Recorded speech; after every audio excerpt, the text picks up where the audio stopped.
हमारी चेतना के अंदर जिस्म से ऊपर उठने की प्रक्रिया शुरू हो जाती है। गुरु के दया का यही पहचान है।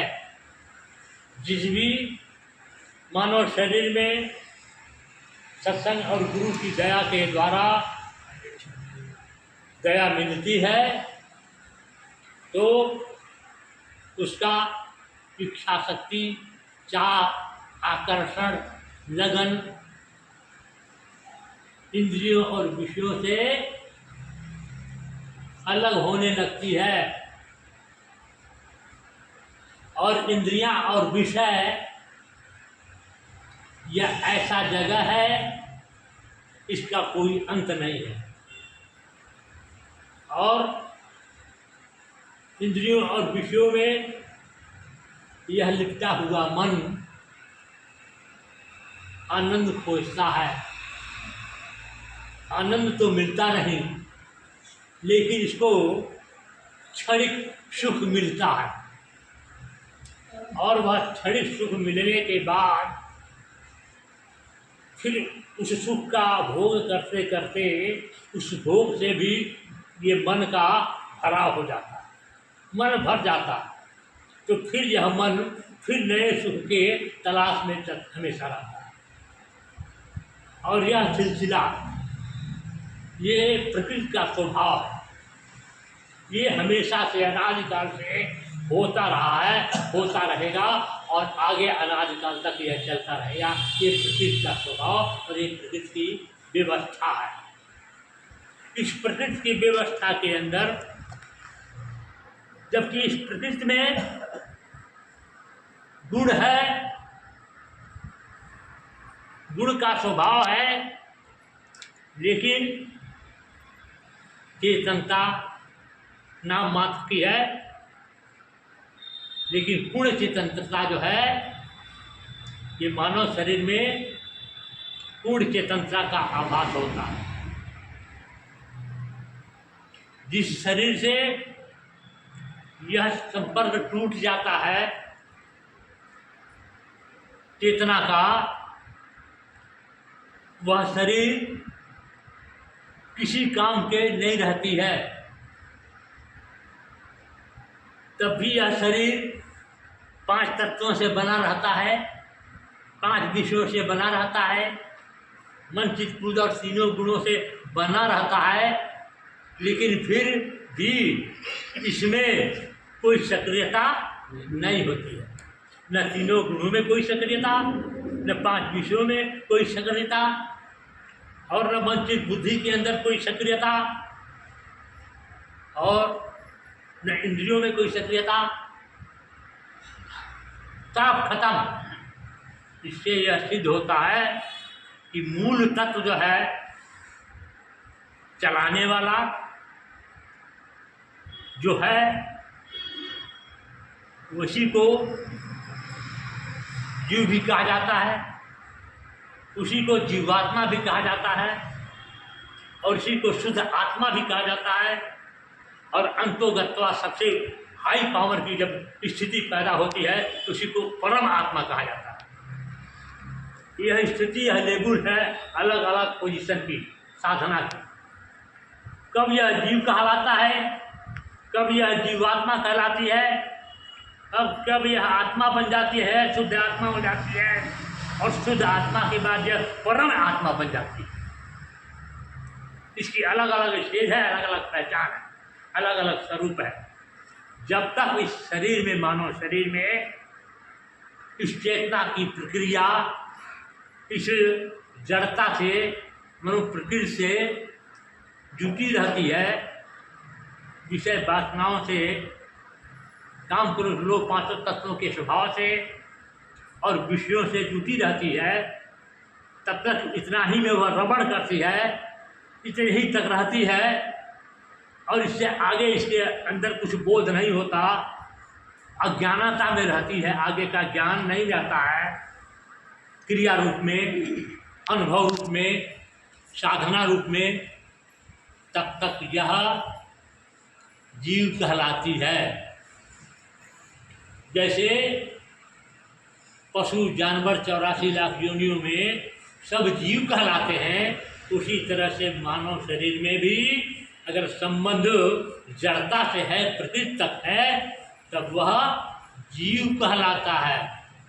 लेकिन इसके आगे जब वह सद्गुरु के शरण में जाता है, सत्संग मिलता है, समझ पैदा होता है, ज्ञान मिलता है और उसकी चाह में परिवर्तन होने लगता है, विषयों से अभाव पैदा होने लगता है। अभी पूर्ण अभाव नहीं हुआ, होने लगता है, तो वह जीव से आत्मा में परिवर्तित होने लगती है।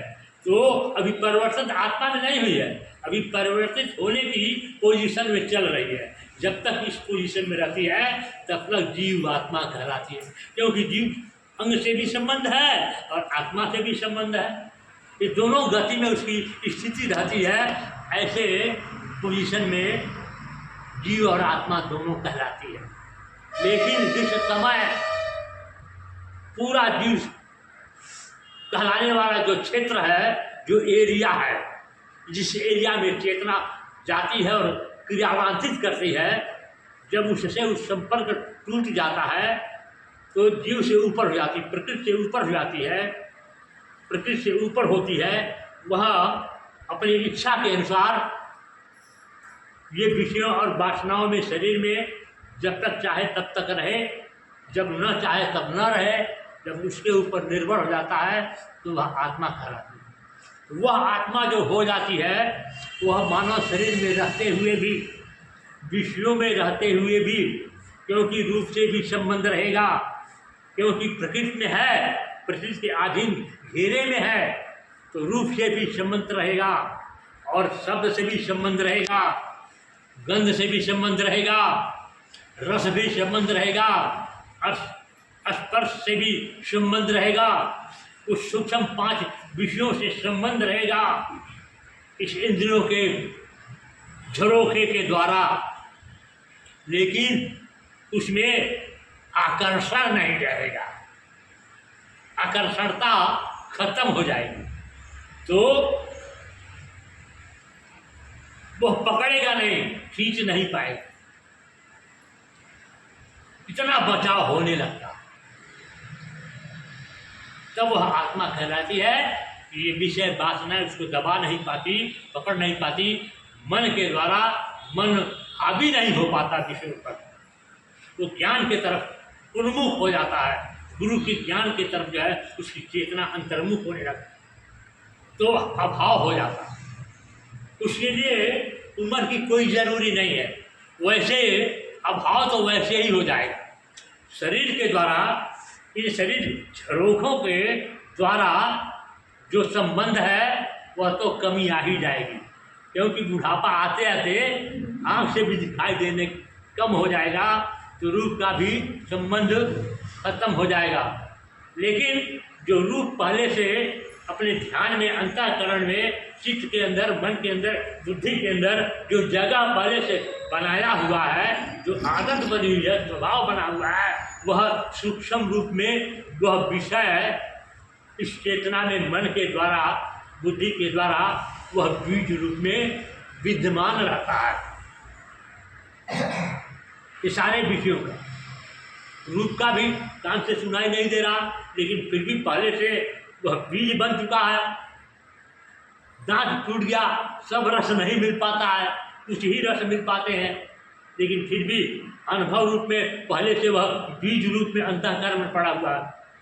ये सारे के सारे बीज रूप में पड़े रहते हैं, और जब शरीर छूटता है तो वह बीज नष्ट नहीं होता, वह फिर दोबारा जैसी परिस्थिति, जिसकी चेतना, जिस विषय में, जिस तरफ, जिस भावना में, जिस अभाव में, जिस चाह के अभाव में, अभी चाह पूरा नहीं हुआ, चाह रह गई, पूरा हुआ नहीं, वो अभाव की चाह में और मैं के संबंध में, मैं और मेरे के संबंध में, ये सारे संबंध सब इकट्ठा जो है ये जीवात्मा का घेरा बन जाते हैं। और फिर यही सब घेरा बीज रूप में बनता है। कौन सा बीज बनेगा कौन सी वासनाएं, कौन सी चाह, कौन सी इच्छाएं अधूरी रह गई हैं, वह मैं और मेरे का संपर्क में जुट करके फिर दोबारा इस मृत्यु लोक में शरीर धारण करता है। फिर आगे मुक्त कहाँ हुए? मुक्त कब होंगे? मुक्ति कब मिलेगी? और स्वतंत्रता में क्या अंतर है? मुक्ति और स्वतंत्रता में अंतर क्या है? मुक्ति किसको कहते हैं और स्वतंत्रता किसको कहते हैं? मुक्ति कहते हैं चेतना के ऊपर से सभी आवरण, मन का, चित्त का, बुद्धि का, विषयों का बंधन न रह जाए, अभाव पैदा हो जाए, आकर्षण न रहे उसी में, लेकिन उसमें आकर्षण न रहे। यह भाव, यह ज्ञान, यह बोझ, यह अनुभूति जब गुरु की दया और कृपा से, सत्संग और साधन, भजन, सेवा से, सुमिरन से, भजन से यह स्थिति पैदा होती है और इसी में, इसी क्रिया और कलाप को, इसी ज्ञान को, इसी समझ को, इसी बोझ को के रास्ते पर चलने वालों को गुरु भक्ति कही जाती है। इसको क्या कहते हैं? भक्ति। चाहे वह गुरु भक्ति हो, चाहे वह राम की भक्ति हो, चाहे वह कृष्ण की भक्ति हो, चाहे हनुमान की भक्ति हो, चाहे वह किसी देवी देवता की भक्ति हो, चाहे भूत और प्रेतों की भक्ति हो, ये भक्ति एक ही शब्द है। अब ज्ञान और समझ के अनुसार जिस चेतना के, जिस ज्ञान के धारे में, जिस गुरु के धारे में जैसा जुटेंगे, उस धारे के हिसाब से भक्ति बनेगी। और सारे भक्ति का सूत्र क्या है? एक सूत्र है। चाहे देश भक्ति करो, चाहे विश्व भक्ति करो, चाहे परिवार भक्ति करो, चाहे समाज भक्ति करो, चाहे गांव की भक्ति करो, चाहे सारे जीवों के को सुख देने के लिए भक्ति करो, ये सारे भक्ति का एक ही सूत्र है। और वह क्या सूत्र है? गुरु महाराज ने इशारा किया कि कामी गुरु ने ये सारे ग्रंथ जो गुरु के माध्यम में है, गुरु के अधीन है, वे सारे गुरु कहते हैं कि कामी, क्रोधी, लालची इनसे भक्ति न हो। आप भक्ति करे कोई सूरमा, जाति बरन सब कोय। हैं? ये जितने भक्ति करने वाले हैं, चाहे हनुमान की भक्ति करने वाले, राम की भक्ति करने वाले, कृष्ण की भक्ति करने वाले, गुरु की भक्ति करने वाले, चाहे किसी की भक्ति करने वाले, इस सारे भक्ति करने वालों के अंदर अगर ये काम, क्रोध, कामी, क्रोधी, लालची ये अगर नहीं है, तब तो उनकी भक्ति, जिसकी भी भक्ति करेंगे उस भक्ति में वह सफल होंगे। अगर यह विराजमान है, कामी है, क्रोधी है, लालची है, लोभी है, अहंकारी है, तो ये इनके द्वारा किसी की भक्ति नहीं हो पाएगी, परिवार की भक्ति नहीं हो पाएगी, ग्राम सभा की भक्ति नहीं हो पाएगी। ये लेवल जो है बना हुआ है, ग्राम सभा, न्याय पंचायत, जिला स्तर और फिर ऐसे ऐसे करके हाई लेवल तक जो है ये सारे लोग भक्ति करने आए हैं, ये सारे देश भक्ति कर रहे हैं। और देश भक्ति के लिए सुख, ये सारे जीवों को पहुंचाने के लिए, जो मानव शरीर में जीवात्मा आई है उनको सुख पहुंचाने के लिए ये व्यवस्था कर रहे हैं। और इस व्यवस्था का नाम है राजनीति। राजनीति में भी भक्ति की जरूरत पड़ती है। और अगर ऐसे लोग रहेंगे, कामी, क्रोधी, लालची, ये जहाँ भी रहेंगे, जिस जगह भी रहेंगे, ये कपड़ा बदल लेने से, लाल, पीला, हरा कपड़ा पहनने से, दाढ़ू और चंदन फटाका लगा लेने से, और दुनिया भर का जो है ये बंडल दिखा देने से भक्ति नहीं होती है। ये भक्ति जो है ये अंतःकरण की शुद्धता और साधना, अभ्यास और आदत, ये गुरु का सहारा लेकर के जो जीव जो मनुष्य करेगा उसके अंदर एक बैग नहीं आएगा। शनै शनै धीरे धीरे रेम बना धीरे धीरे, और जब यह धीरे धीरे करते करते ये जब सतत हो जाएगा तब इसके वह हावी हो जाएगा, इस चेतना के ऊपर हावी हो जाएगा, मन के ऊपर। यह चेतना मन के ऊपर हावी, और चेतना में वह प्रकाश आ जाएगा, चेतना में वह ज्ञान आ जाएगा, चेतना में वह बोध आ जाएगा, चेतना में वह समझ आ जाएगा। तो वह चेतना जो है मन के ऊपर हावी होगा, और मन के ऊपर जब हावी होगा तो मन जो है चेतना के साथ जुटने लगेगा, और वह विषयों से इंद्रियों से उसका संबंध छूटने लगेगा। तब भक्ति बनेगा, तब मानव मात्र को सुख मिलेगा, और तब सारी जीवात्माओं को सुख मिलेगा। तब जो है स्वर्ग बनेगा हिंदुस्तान। स्वर्ग ऐसे थोड़ी हिंदुस्तान स्वर्ग बनेगा, और स्वर्ग बनेगा इसका मतलब स्वर्ग के नीचे क्या है? स्वर्ग के बगल में कौन है? सत्ययुग है। उसके इशारे पर, स्वर्ग के इशारे पर, स्वर्ग के जो ज्ञान है उस ज्ञान को आधार बना करके जब हम इस मृत्युलोक में जब कर्मों में उतार देंगे, विचारों में उतार देंगे, तब वह व्यवस्था हमारी व्यवस्था में अपने आप उतर जाएगा। और जब व्यवस्था में उतर जाएगा तब व्यवस्था ठीक होगा। इस व्यवस्था को कहते हैं राजनीति, नीति। ये नीति बहुवचन है और नियत एक वचन है। तो एक वचन का पहले सुधार हो, नियत का। जब सारी नियतें सुधरी हुई इकट्ठी हो जाएगी तो वह क्या बन जाएगी? नीति बन जाएगी। बिगड़ी हुई नीति जब रहेगी, इकट्ठा हो जाएगी तो ये नीति बनती है, और नीति से नियति बनती है। क्या? नियति। तब जाकर के नियति बनती है। अगर कचड़े नियत इकट्ठे हो गए तो नीति कचरा हो जाएगा, और कचड़े नीति के साथ नियति भी कचड़ी हो जाएगी। नियति कचड़े होने का मतलब प्रकृति खराब हो जाएगा, पूरा वायुमंडल खराब हो जाएगा। और जब जैसी नियति होती है, नियंता उसी के अनुसार काम करता है, इसके अनुसार, नियति के अनुसार। और नियति किसके पर टिकी हुई है? नीति पर। नीति किस पर टिकी हुई है? नियत पर। अब देख लीजिए ये क्या व्यवस्था है। ये व्यवस्था देख लीजिए, चाहे धर्म की हो चाहे राजनीति हो, कितना गहरा संबंध है। और उस गहरे संबंध से अलग हो गए, नीति खराब कर लिया, नियत खराब कर लिया, नीति खराब हो गई, नियंता बिगड़ गया। नियंता बिगड़ने का मतलब प्रकृति खराब हो गई, नियति खराब हो गई, और नियंता भी उसी के अनुसार खराब हो गया, नीचे से ऊपर में सब बिगड़ गया। क्या करोगे?